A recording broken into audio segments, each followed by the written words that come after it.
कृष्णा, राधे राधे आप सभी को। ओम नमो भगवते वासुदेवाय। आज मैं आपको पापा कुंसा एकादशी की व्रत कथा सुनाऊंगी।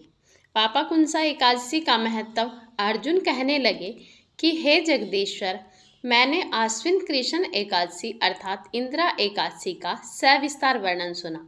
अब आप कृपा करके मुझे आश्विन क्वार माह के शुक्ल पक्ष की एकादशी के विषय में बतलाइए। इस एकादशी का क्या नाम है, इसके व्रत का क्या विधान है, इसका व्रत करने से किस फल की प्राप्ति होती है, कृपया यह सब विधान पूर्वक कहिए।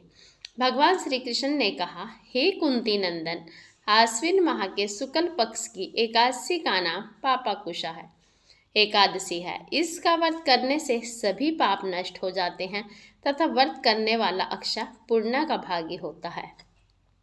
आश्विन शुक्ल एकादशी के दिन इच्छित फल की प्राप्ति के लिए भगवान विष्णु का पूजन करना चाहिए। इस पूजन के द्वारा मनुष्य को स्वर्गलोक की प्राप्ति होती है। हे अर्जुन, जो मनुष्य कठिन तपस्याओं के द्वारा फल की प्राप्ति करते हैं, वह फल इस एकादशी के दिन क्षीर सागर में शेष नाग पर शयन करने वाले भगवान विष्णु को नमस्कार कर देने से मिल जाता है और मनुष्य को यम के दुख भी नहीं भोगने पड़ते। मनुष्य को पापों से बचने का दृढ़ संकल्प करना चाहिए।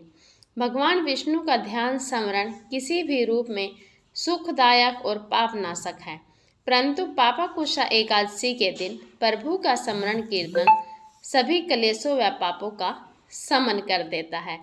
पापा कुशा एकादशी व्रत कथा। प्राचीन काल में विंध्य पर्वत पर क्रोधन नामक एक बहेलिया रहता था। वह बड़ा क्रूर था। उसका सारा जीवन हिंसा, लूटपाट, मद्यपान और गलत संगति पाप कर्मों में बीता। जब उसका अंतिम समय आया तब यमराज के दूत बहेलियों को लेने आए और यमदूत ने बहेलियों से कहा, कल तुम्हारे जीवन का अंतिम दिन है, हम तुम्हें कल लेने आएंगे। यह बात सुनकर बहेलिया बहुत भयभीत हो गया और महर्षि अंगिरा के आश्रम में पहुंचा और महर्षि अंगिरा के चरणों पर गिरकर प्रार्थना करने लगा, हे ऋषिवर, मैंने जीवन भर पाप कर्म ही किए हैं।